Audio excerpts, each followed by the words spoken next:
이 시간 함께 나눌 하나님의 말씀은 고린도전서 1장 2절에서 3절입니다. 주부에 보시면 신약성경 263쪽이라고 기록되어 있고요. 고린도전서 1장 2절로 3절입니다. 신약성경 263쪽. 그 앞에 화면에 제가 이 말씀, 요절 말씀 이렇게 띄워놨습니다. 제가 읽겠습니다. 고린도에 있는 하나님의 교회, 곧 그리스도 예수 안에서 거룩하여지고 성도라 부르심을 입은 자들과 또 각처에서 우리의 주, 곧 저희와 우리의 주 되신 예수 그리스도의 이름을 부르는 모든 자들에게 하나님 우리 아버지와 주 예수 그리스도를 쫓아 은혜와 평강이 있기를 원하노라. 아멘. 오늘 이 본문을 가지고 우리가 꿈꾸는 교회, 저희들이 소망하는 교회라는 설교의 제목을 정했습니다. 새해가 시작되었어요. 발음하기 조금 민망한 새해라 2018년도 새해가 시작이 되었는데, 새해가 시작되면서 이렇게 새로 다짐하신 것이 있으세요? 새해에는 그렇게 합니다. 제가 들은 얘기가 하나 있는데, 눈이 올 때 아름다운 눈이에요 라고 기뻐하고 그러면 젊은이래요. 눈이 막 내리는데 오늘도 막히겠구나, 오늘도 실복하겠구나 그러면 늙은이래요. 나이를 말하는 게 아니라 마음이 그렇다는 거예요. 그 다음에 또 새해도 그런 얘기가 있어요. 새해가 시작되면 우리 학생들, 청년들은, 우리 지역이 같은 경우는 새해 뭐 딱 이렇게 막 계획을 세우거든요. 근데 어느덧 저도 마흔이 넘으니까 새해인가 보다 이러면 마음이 늙은 거래요. 바라기는 하나님께서 저희들 나이는 먹지만 저희들 마음만은 날마다 청년으로 붙잡으시길 축원합니다. 눈이 오면 기뻐하시고 감사하시고, 그죠? 하나님께 주시는 선물이다. 또 새해에도 힘차게 살아가셔서 그러면 젊은 마음으로 우리 더욱더 힘차게 살아갈 줄 믿습니다. 새해가 시작되면요, 새로운 계획과 다짐들을 합니다. 저도 사실은 아무 생각 없다가 오늘 말씀을 준비하면서 내가 이렇게 살면 안 되겠다 하는 새로운 마음의 다짐을 먹고, 저의 역할에 대해서, 하나님께서 저에게 맡기신 일에 대해서 생각해 봤어요. 올해는 어떻게 하나님의 일을 해야 될까? 어떻게 하나님의 말씀대로 살아야 될까? 그러니까 문득 이런 질문이 떠올랐어요. 그렇다면 교회란 무엇일까? 왜냐하면 저는 교회에서 이렇게 좋게 말하면 헌신하는 사람이고 일하는 사람이잖아요. 교회를 하는 사람이라 교회란 무엇일까라고 고민해 봤어요. 가장 아름다운 교회의 모습, 교회의 정말로 순수했던 모습은 사도행전에 보면 초대교회라고 있어요. 처음에 성령님께서 모든 성도들의 마음에 오셔서 그들이 모여서 아름다운 교회를 만들어갑니다. 근데 그뿐만이 아니라 오늘 고린도전서에 보면 오늘 교회를 이렇게 설명하고 있습니다. 다시 한번 읽어드릴게요. 고린도에 있는 하나님의 교회. 교회가 뭐냐? 곧 그리스도 예수 안에서 거룩하여지고 성도라 부르심을 입은 자들과, 교회. 또 각처에서 우리의 주, 저희와 우리의 주 되신 예수 그리스도의 이름을 부르는 모든 자들과. 다르게 말하면 예수님 안에서 거룩해지고 착해지고, 그래서 우리를 성도라 부르는 저희들이 교회다. 그리고 우리만이 아니라 각 도시마다, 각 시골마다, 각처마다 예수님을 우리의 구세주로 모시고 하나님을 믿는 사람들이 바로 교회라는 거예요. 이미 알고 계시듯이 교회는 건물이 아닙니다. 여기는 예배당이에요. 교회는 누구예요? 믿는 이들이 모임. 지금 이게 교회예요. 여기에 지금 말씀 기회가 없고, 여기가 정말로 고물상이지만 주일날만큼은 쉬어갖고 저희들이 고물상에 모여서 예배를 드리면 저희가 바로 교회예요. 새해가 밝았습니다. 오늘은요, 설교 제목이 우리가 꿈꾸는 교회잖아요. 근데 우리가 교회잖아요. 그래서 우리는 오늘 본문은 이렇게 할 수 있습니다. 우리가 꿈꾸는, 내가 어떻게 교회로서 살아가야 할까? 내가 교회인데 내 교회가, 내 삶이 어떻게 변해가야 할까가 바로 오늘 설교의 또한 주제이기도 합니다. 자, 그럼 우리는 교회죠. 어떻게 살아야 할까요? 어떤 교회가 되어야 할까요? 힘써 하나님을 알자. 하나님을 아는 그리스도인이 되어야 됩니다. 교회에서 뭘 가르치죠? 교회 왔는데 제가 갑자기 설교드리러 오셨는데 갑자기 막 수학을 엄청 어려운 거 가르치는 거예요. 2 곱하기 2는 4, 4, 8에 30. 막 이렇게 하면 교회가 아니잖아요. 교회는요, 누구를 전하는 거예요? 하나님을 전하는 거예요.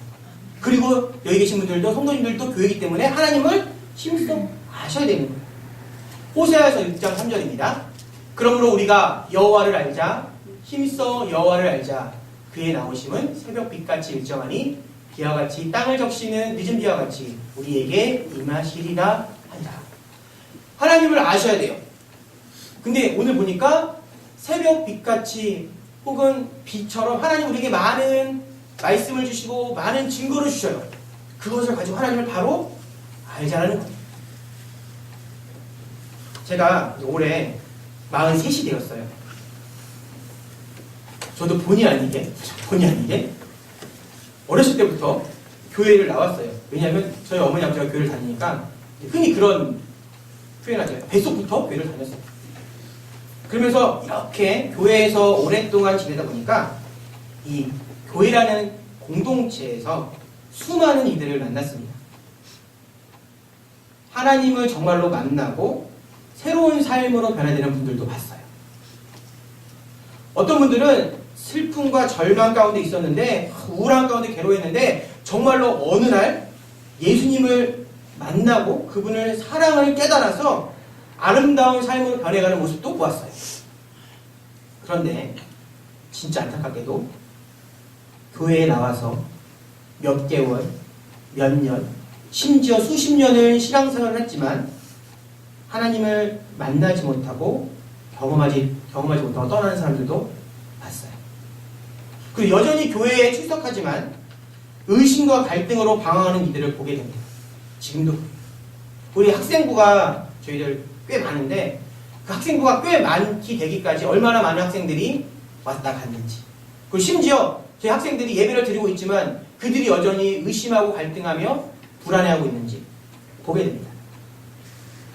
예배 자리만 지키고 있지 언제 교회를 떠나도 이상하지 않을 만한 그런 학생들, 청년들, 때로는 성도님들이 계세요. 이유가 뭘까요? 왜일까요? 간단합니다. 하나님을 알지 못하기 때문에. 하나님 정말로 계시는데 그 하나님을 알지 못하니까 만나지 못하는 거예요. 쉬운 예로 이런 걸 들어볼까요? 제가 아내가 있죠. 근데 제가 아내 얼굴을 모른다고 한번 가정해보세요. 예전에는 결혼할 때 그냥 서로 쑥스러우니까 얼굴도 안 보고 그냥 집안에서 맺어지면 허허허 하면서 얼굴도 그렇게 보고 갔는데 남편은 아내 얼굴 잘 모르잖아요. 근데 우연히 둘이 지나가다가 시장에서 만났어요. 약혼만 했지. 그럼 아내를 모르면 아내를 알아볼 수 있나요? 못 알아봐요. 장래 결혼할 내 아내, 남편을요 잘 모르면 못 알아봐요. 우리도 똑같아요.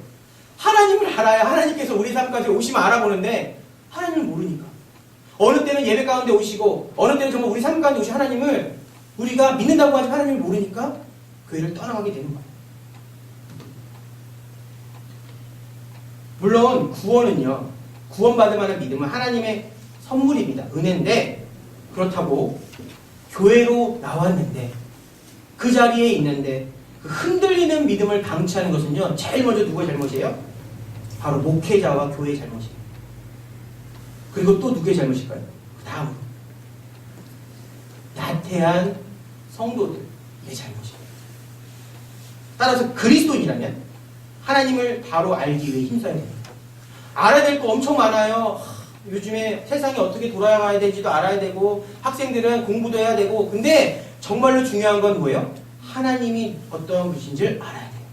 그래서 성경은 저희들에게 이렇게 권고합니다. 우리가 다 하나님의 아들을 믿는 것과 하나님의 아들을 믿는 것과 아는 일에 하나가 되어 온전한 사람을 이루어 그리스도의 장성한 분량이 충만한 데까지 이르느니. 에베소서 4장 13절. 여기 오신 분들은 믿음에만 멈추는 것이 아니라 하나님을 믿어. 근데 분명히 뒤에서 뭐라고 했어요? 믿는 것과 아는 일에 하나가 돼요. 하나님 정말로 믿어서 이 자리에 나오셨으면 하나님을 더욱더 알기 위해 열심을 내셔야 된다는 거예요. 믿는 게 뭐예요? 아는 거고요. 아는 게 뭐예요? 믿는 거예요. 제 얘기가 아니라 하나님 아들을 믿는 것과 아는 일에 하나가 돼요. 성경에서는요, 우리에게 하나님을 알라고 합니다. 근데 지식적으로만 알려고 하지 않아요. 우리는 하나님 하면 사랑의 하나님, 공의의 하나님, 진실하신 하나님, 창조주 하나님 알지만 성경은요, 우리에게 한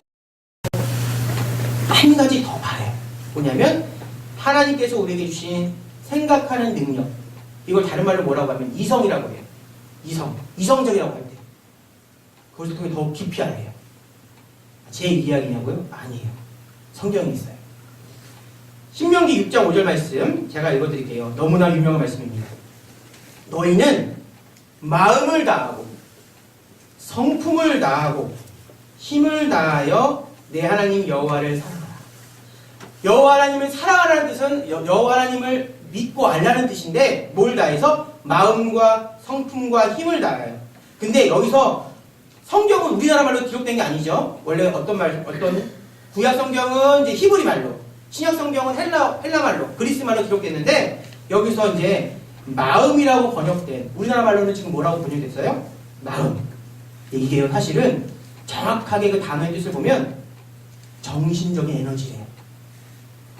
이게 레바그라는 단어로 정신적인 에너지로 하나님을 말해요. 다르게 표현해볼까요? 생각하는 능력. 너의 하고자 하는 의지, 너가 고민하고 갈등하고 연구해서 하나님을 알라는 뜻이에요. 쉽게 표현하면 인간은요, 생각하는 능력을 통해서, 이성을 통해서 하나님을 더욱 알아야 돼요. 생각할 수 있는 능력, 바로 이성은요, 인간이 하나님이 진리임을 깨달을 수 있도록 하나님께서 허락하신 능력이에요. 선물이에요. 성경 말씀에 보면 인간은 하나님의 형상을 닮았다고 했죠. 그 형상 중에 하나가 뭐냐면 하나님의 지혜를 닮은 거예요. 우리가 생각하는 지식과 지혜를 이렇게 표현해 드릴게요. 그러면 지식은요, 어떠한 사실을 아는 거예요. 딱딱해. 네모네. 이렇게 좀 높네? 그건 지식이에요. 그러면 지혜는 뭐예요? 요렇게 생긴 나무가 있으면 설교할 때 요렇게 원고나 설명치를 올려놓으면 좋겠구나 라고 해서 만드는 게 지혜예요. 이게 뭐예요? 이게 이성이에요. 단순하게 네모나고 높이고 딱딱한 걸로 그거는 우리의 지식이고, 그걸 가지고 뭔가 더 아름다운, 뭔가 더 구체적인 것을 만드는 게 뭐예요? 이성이에요. 성경은 하나님을 지식적으로 알지 말라고. 하나님은 사랑이지. 하나님은 정의롭지. 그걸 가지고 뭘요? 너희가 고민하고 갈등해서 하나님이 어떤 분이신지, 그분이 여기 계신 성도님들의 삶에 어떻게 나타나시고 어떻게 믿음을 세워가신지 알라는 얘기예요. 20세기 최고의 복음주의 설교자라는 분이 있어요. 마틴 로이드 존슨이라는 분. 이제 설교가, 저는 설교 한 40분 정도 하거든요. 그분 하면 한 2시간 하시나 봐요. 이게 그분인데 중요한 건 뭐냐면 그분이 하신 아주 멋진 말이 있습니다. 최대의 비기독교인 지성이들도, 다시 말해서 정말로 하나님 믿지 않는 불신자들도 이성적인 생각을 통해서 하나님 나라로 옮겨갈 수 있습니다. 뭐예요? 그들이 정말 하나님에 대해서 고민하고 따지고 그렇게 해보면 하나님이 계시다는 증거를 발견할 수 있다는 거예요. 왜? 하나님은 이성과 지혜의 근원이시기 때문입니다. 그 영광스러운 하나님의 복음이 비이성적일 수 없습니다. 우리는요, 이렇게 오해합니다. 믿음은 그냥 믿는 거야. 아니요. 하나님께서 우리에게 주신 지혜로 믿는 거예요. 제가 우리 학생들에게, 청년들에게 매번 자부하는 게 뭐냐면, 너희들이 교회에 와서 믿음을 가진 건 믿지 않는 저들보다 생각이 없어서가 아니라 너희들이 그들보다 더 지혜로워서 그래. 저들은 보이는 세상만 믿지만 너희들은 보이지 않는 세상도 믿는 하나님께서 지혜를 주신 거예요. 우리는요, 하나님이 주신 지혜를 가지고 하나님 더욱더 알고 그분을 전해야 합니다. 이러한 저의 말은요, 혹시나 이렇게 오해하시면 안 돼요. 그러면 하나님은 인간의 생각으로 알 수 있는 분이야 라고 말씀드리는 건 아니에요. 이거를요, 예전에 카톨릭이 부패 있죠. 카톨릭이 막 돈을 주고 너 구원받았어. 돈 얼마 주면 막 팔았어. 너 구원받았어. 200만 원 내니까 면죄부를 주면서 너는 구원받았어. 300만 원 주니까 막 팔았어. 이렇게 부패한 카톨릭을 개혁한 게 누구냐면 마틴 루터라는 지금으로 하는 목사님인데, 그분은 이런 말을 남겼습니다. 믿음은, 신앙은 눈을 감아야 하며 자신이 보는 대로 느끼거나 판단하거나 결정해서는 안 된다. 다르게 표현해볼까요? 믿음은 비이성적이거나 말이 안 되는 것이 아니다. 하나님은 우리의 이성과 무관한 분이 아니라 이성보다 크신 분이라는 거예요. 자, 말이 좀 어렵죠? 우리는요, 하나님이 주신 그런 생각하는 능력으로 하나님을 알아갈 수 있습니다.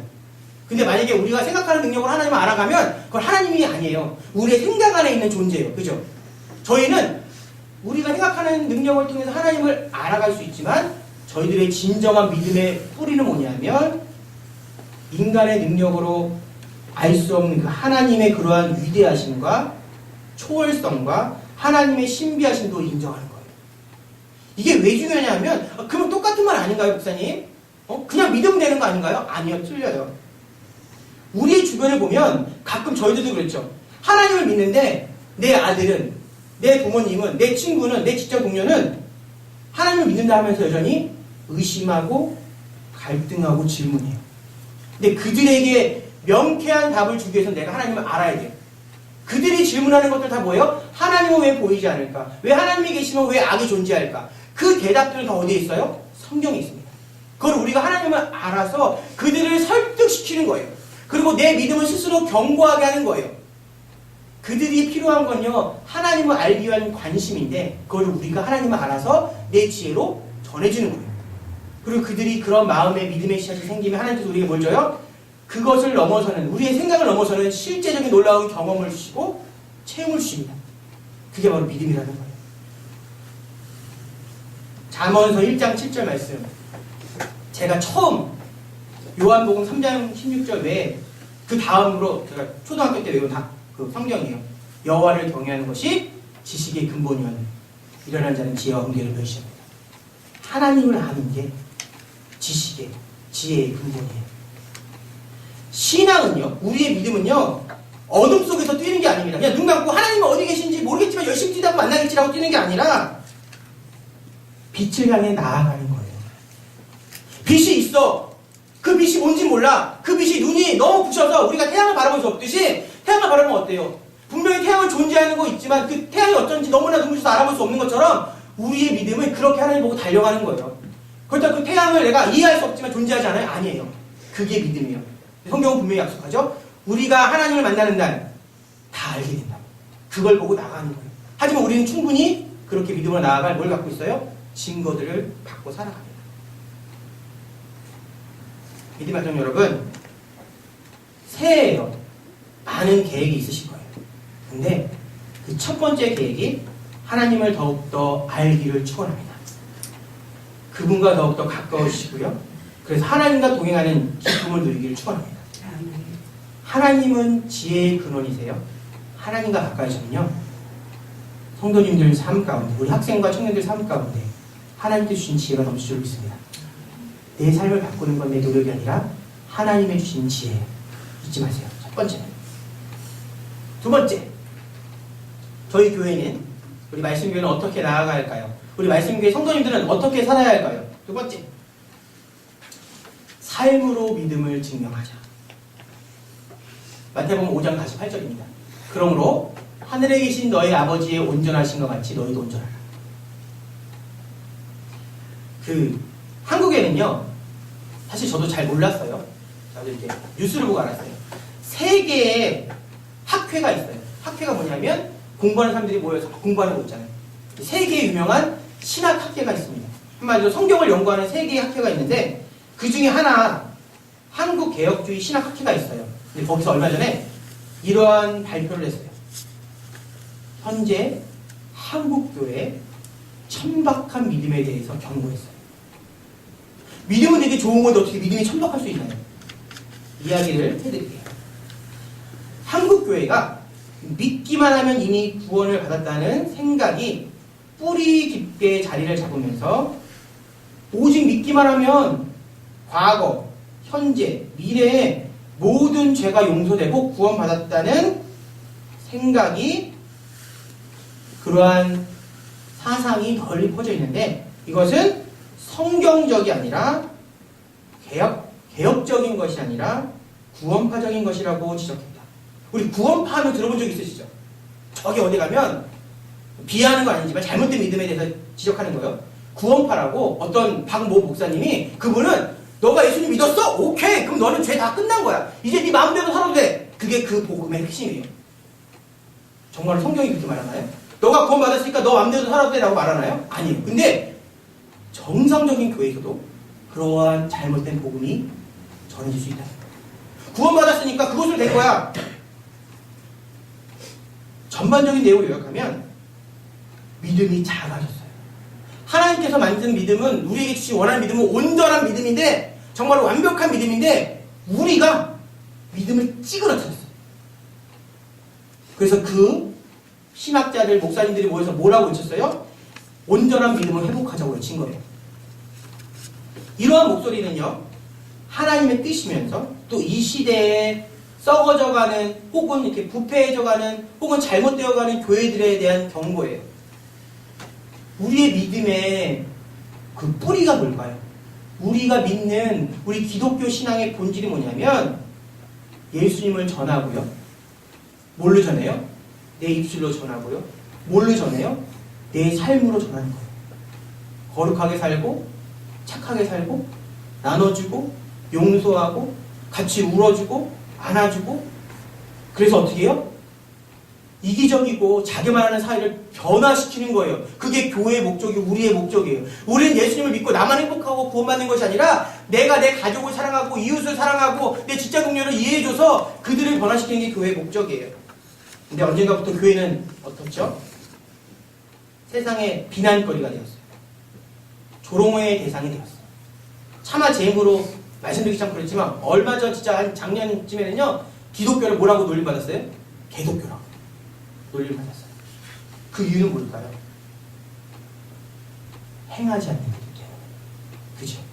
기독교인들이 우리가 배운 말씀처럼 우리가 아는 것처럼 하나님의 마음을 품고 사랑하며 용서를 살았으면 아무도 우리 교회를 보고 뭐라고 하지 못해요. 초대교회가 그랬잖아요. 초대교회가 하나님을 믿는 믿음이 뜨겁고 또 사랑하고 용서하고 하니까 믿지 않는 사람들이 뭐예요? 그 교회를 보고 어떻게? 부러워했어요. 야 나도 저 교회라는 곳에 가고 싶다. 그 당시 교회 사실 예수님 믿는 기독교는요 이단 종교였거든요. 왜? 다 유대교를 믿었단 말이에요. 근데 그 유대교를 나는 다른 종교를 믿지만 교회 사람들을 보니까 야 저기가 진짜 살아계신 하나님이 계시구나. 그게 원래 교회의 모습이에요. 근데 왜 우리가 그렇게 못 살아가요? 우리가 머리로만 알았지 삶으로 그렇게 살지 않았기 때문에. 수많은 그리스도인들이 예수님을 나의 구주, 나의 구원자, 나의 주인이라고 고백하면서 그 구원자의 뜻대로 살지 않아요. 여전히 죄를 지으며 살아요. 네, 죄송합니다. 모순되게도 많은 그리스도인들이 예수님이 누군지는 분명히 알아요. 근데 예수님과는 다른 삶을 살고 있다는 거예요. 진짜 이게 생각해보면 되게 큰 문제예요. 내가 무엇이 옳은지는 아는데 그대로 살지 않는다는 거예요. 신호등이 있으면 내가 파란불에 건너가야 되는데 아는데 나는 여전히 계속 빨간불에 건너가는 거예요. 위험한 삶이죠. 내가 운전을 하면 맨정신에 정말 똑바르게 운전해야 되는 걸 아는데 나는 운전할 때마다 맥주 한 잔씩 하고 소주 한 잔씩 운전한다는 거예요. 그거예요. 우리의 삶이 왜 이렇게 망가졌냐고요? 교회가 왜 이렇게 욕을 먹냐고요? 예수님의 말씀이 틀려서가 아니에요. 하나님이 틀려서가 아니에요. 하나님이 전해준 말씀을 우리가 따르지 않아서. 우리는요, 어떤 사람들은요, 믿음을 오해했습니다. 믿음의 실체가 뭔지 모르고요. 그냥 나는 정말로 하나님을 믿지 않는데 나는 구원받았다는 착각 속에 살아가요. 오직 믿음으로 구원받는다는 그러한 말은요, 내가 구원받았다는 환상이라는 뜻은 아니에요. 성경은요, 분명히 이 성경 말씀은 하나님의 완전한 말씀이지만 조금 이렇게 복잡한 얘기 하나 해드릴게요. 성경은요, 분명히 완전 하나님의 말씀입니다. 근데 이 하나님의 말씀이 뭐로 쓰여졌어요? 인간의 언어로 쓰여졌어요. 맞죠? 하나님의 말씀이지만 그것이 인간의 언어로 쓰여졌어요. 그래서 하나님을 다 인간의 말로 표현할 수 있을까요? 없을까요? 없어요. 하나님의 뜻을 다 인간의 말로 표현할 수 있을까요? 없을까요?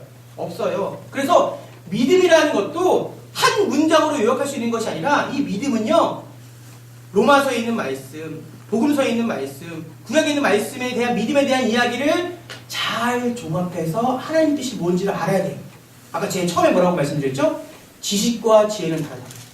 우리에게 주신 지혜를 생각하는 능력, 그때 사용해야 올바른 믿음을 가질 수 있는 거예요. 성경에 보니까 뭐라고 했어요? 믿음은 너희들의 마음속에 확신이야라고 했어요.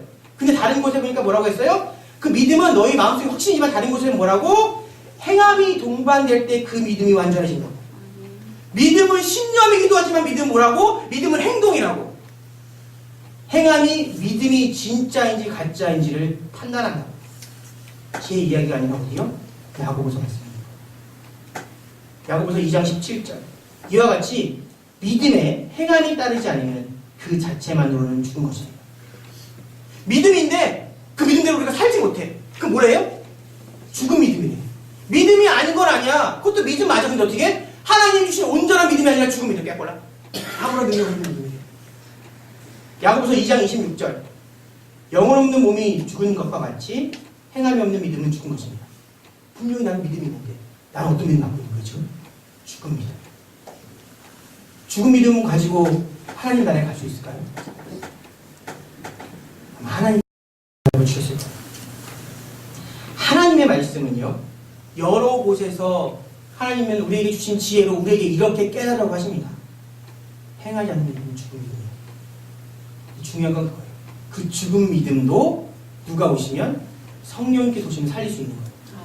이게요, 되게 신기한 게 믿음이 있어서 이 자리에 오셨잖아요. 근데 내가 믿음이 없어서 이제껏 내 마음대로 살았단 말이야. 내가 죄를 지면서 살았단 말이야. 근데 누가 하시면 하실 수 있어요? 하나님이 오시고 성령님이 오시면 그 믿음도 살아서 내 삶이 회복될 수 있음을 믿습니다.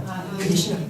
그래서 교회 오면 성령님을 모십시오, 성령님을 만나시라고 이렇게 외치는 이유가 바로 그거예요. 그분이 오시면 내 삶이 진짜 변화될 수 있거든요. 하나님께서 믿음의 씨앗을 주셨습니다. 여기 있는 분들 믿음의 씨앗을 주셨어요. 그 씨앗은 어때요? 살아있는 것 같아요? 아니요. 땅에 있어서 죽어있는 것 같아요. 근데 그 믿음이 자라면 열매를 맺고 꽃이 피죠. 그거 하시는 분이 누구예요? 성령님이라고. 그래서 우리가 그걸 믿고 바라고 이 자리에 오신 거예요. 야고보서만 그 말했을까요? 믿음은 확신이라고 고백한 사도 바울은요, 로마서 10장 10절에 이런 말씀을 남겼습니다. 하나님의 말씀이죠. 사람이 마음으로 믿어 의에 이르고 입으로 시인하여 구원에 이르느니라. 성경을요, 진짜 하나님 알기 위해서 노력하면 하나님께서 지혜를 주시는데 우리 이렇게 생각하잖아요. 로마서는 믿음으로 구원받는다 라고 얘기하고 야고보서는 행함은 믿음에 이렇게 해서 두 개를 합치는 거다라고 생각하지만 아니요. 이미 로마서 안에도 믿음은 행함이라고 기록되어 있습니다. 다시요. 사람이 마음으로 믿어 의에 이르고 입으로 시인하여 구원에 이르느니라. 믿음은요, 마음으로 시작하시면 그 결과는 행동이라는 뜻이에요.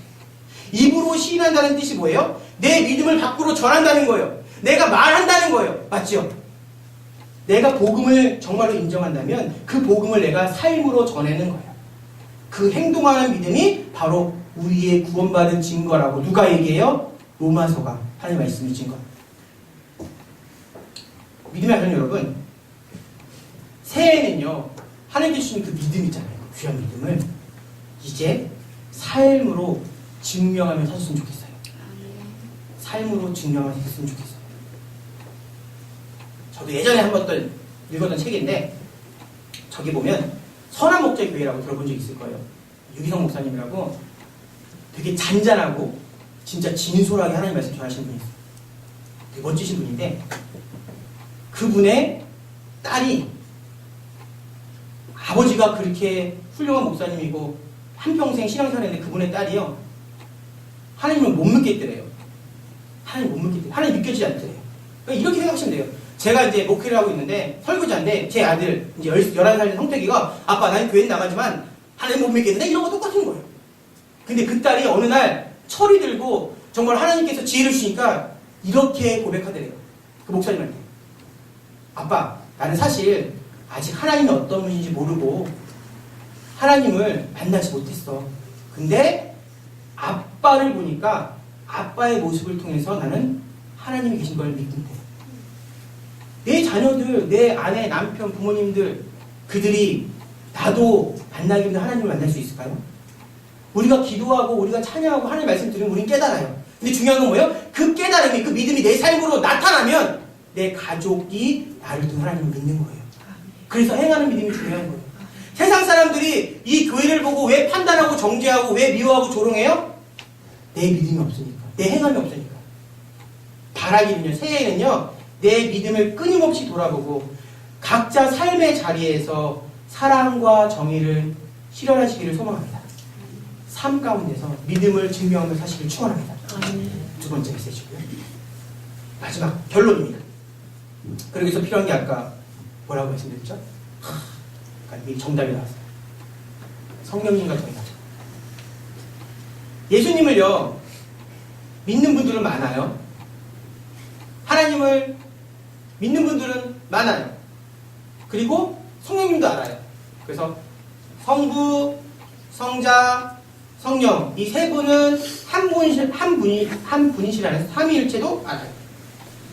정확하게 성령님이 어떤 분이셔요? 라고 물으면 가끔 머리를 긁어요. 글쎄요, 성령님은 제일 기억에 남는 거 보혜사, 그 외에는 없어요. 어떤 분들은요, 성령님을 하나님의 전달자 정도로 생각해요. 메신저 정도로 생각해요. 마치 성령님을 하나님의 마치 택배 하시는 분처럼 생각해요.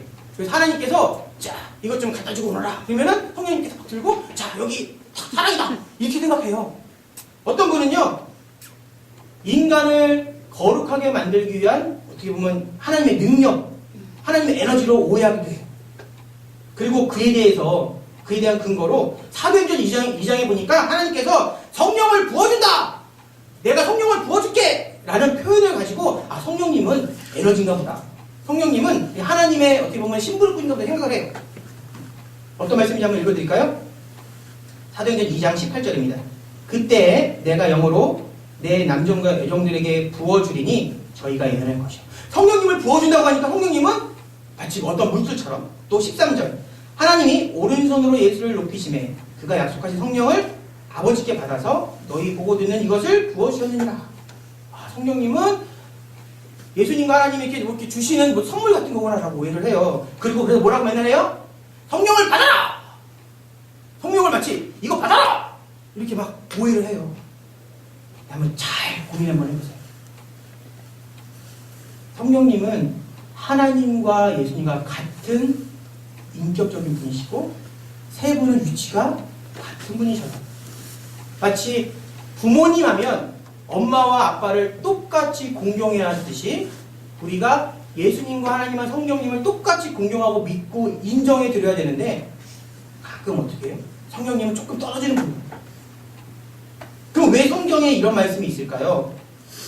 대답은 오히려 간단합니다. 조금 어려운 표현이지만 부어준다는 표현은요, 비유예요. 정말로 성령님이 이렇게 막 붓는 게 아니에요. 왜? 성령님은 물질적인 분이 아니라 성령님도 어떤 분이세요? 영이셔요. 지금 비유예요. 영적인 분을 이렇게 부어줄 수가 없습니다. 그리고 그 비유의 해석 또한 간단해요. 부어진 분, 우리가 물을 부으면 물은 어디서 떨어지죠? 위에서 아래로 떨어지죠. 물을 막 부으면 물이 하늘 막 올라가나요? 이렇게? 아니잖아요. 성령님도 하늘로부터 땅으로 임하신다는 뜻이고요. 퍼붓는다는 뜻은 뭐냐면 그분의 성령님의 은혜가 그렇게 쏟아지는 그런 은혜처럼 풍성하다는 의미예요. 성령님은요, 인격적인 분이시고 성부, 성자, 성령 같은 분이시고요. 가장 중요한 건 뭐냐면 그분은 우리의 삶에 가장 친근하시고 실제적인 영향을 끼치는 분이세요. 다시요. 이거 빼먹으면 안 돼요. 우리가 하나님, 맞아요. 창조자 하나님, 주관자 하나님, 구속자 예수님. 근데 정말로 우리의 삶 가운데 우리가 하나님 나라로 가기 전까지 우리 곁에 정말로 계시고 동행하시는 분이 누구예요? 성령님이거든요. 예수님께서 약속하셨거든요. 내가 가면서 누구를? 나 대신에 성령님을 보내주겠다. 다르게 표현해볼까요? 제가 집을 나오면서 자, 아빠 잠깐 이제 교회 가서 예배 드려야 되니까 이제 엄마랑 같이 있어. 아빠가 해주고 엄마가 해줄 거야. 그러면 아이들은 그전까지는 저와 같이 있었지만 제가 나가면서 엄마가 와서 아이를 돌보면 누구와 가장 가까워야 돼요? 엄마. 가장 아이들 돌보는 대상이 누구예요? 엄마. 우리는요, 가장 갈급하고 가장 친밀하게 지내야 될 대상이 어떤 의미에서 예수님 하나님 만나기 전에 누구예요? 성령님이에요. 그 성령님과 함께하는 어떤 일이 일어나는고요? 놀라운 일이 일어납니다. 바로 기록되어 있어요. 26장. 요한복음 14장 26절, 누가복음 12장 12절. 제가 읽겠습니다. 보혜사 곧 아버지께서 내 이름으로 보내신 성령, 그가 너에게 모든 것을 가르치시고 내가 너에게 말한 모든 것을 생각나게 하시니라. 마땅히 할 말을 성령이 곧 그때 너에게 가르치시라 하시니라. 성령님께서 오시면 저희들의 삶이 가장 힘든 게 뭐냐면 저희들이 자꾸 죄를 짓고 유혹에 넘어지고 실수하고 이거죠. 아우, 내가 또 못 참았네. 내가 또 분노했네. 내가 또 실수했네. 근데 그 순간마다 성령님이 계시면 어떻게 해요? 하나님의 말씀을 생각나게 하세요. 내가 아내가 바가지를 긁었어. 남편이 늦게 들어왔어. 우리 아들내미가 씻자고도 자. 부모님이 나한테 괜히 전화가 와서 뭐라고 하셔. 그러면 나는 어떻게 해요? 싸우고 싶죠. 근데 갑자기 그 순간 성령님이 계시면 어떻게 해요? 어떤 말씀이? 사랑하라. 사랑은 무덤을 돕는다. 우리의 삶이 바뀔 수 있는 가장 첫 번째 조건은 뭐냐면 내가 삶이 넉넉해지고 내 의지로 바뀌는 것이 아니라 누가 오시면? 성령님이 오시면 내 삶이 실제적으로 변합니다. 믿음의 아들 여러분, 말씀을 정리합니다. 성령님을 소망하며 사시는 한 해가 되길 소망합니다. 예배 왜 오셔야 되냐고요? 예배 오셔야 하나님을 알아요. 하나님을 알고 그분을 사랑하게 되면 우리는 삶으로 돌아가 어떻게 해요? 내 믿음을 삶으로 실천할 수 있습니다. 근데 그렇게 하나님을 알고 삶으로 실천할 수 있게 해서 누가 오셔야 돼요? 성령님께서 오셔야 돼요. 이 시간 새해 많은 계획들이 있지만 단절을 바라기는 성령님과 동행하는 믿음의 가족들이 되길 축원드립니다. 아멘. 성령님과 함께 하셔서 이제는 작년과는 또 다른 삶. 이제껏 내가 저 같은 경우는 42년 살아왔는데 올해 43년째 살 때는요. 가장 성령님과 동행함으로 가장 행복한 삶이 되기 저는 거예요. 그리고 계신 분들 한 분 한 분마다 성령님께서 함께 하시고 동행하시길 주님의 이름으로 간절히 축원합니다. 기도하겠습니다.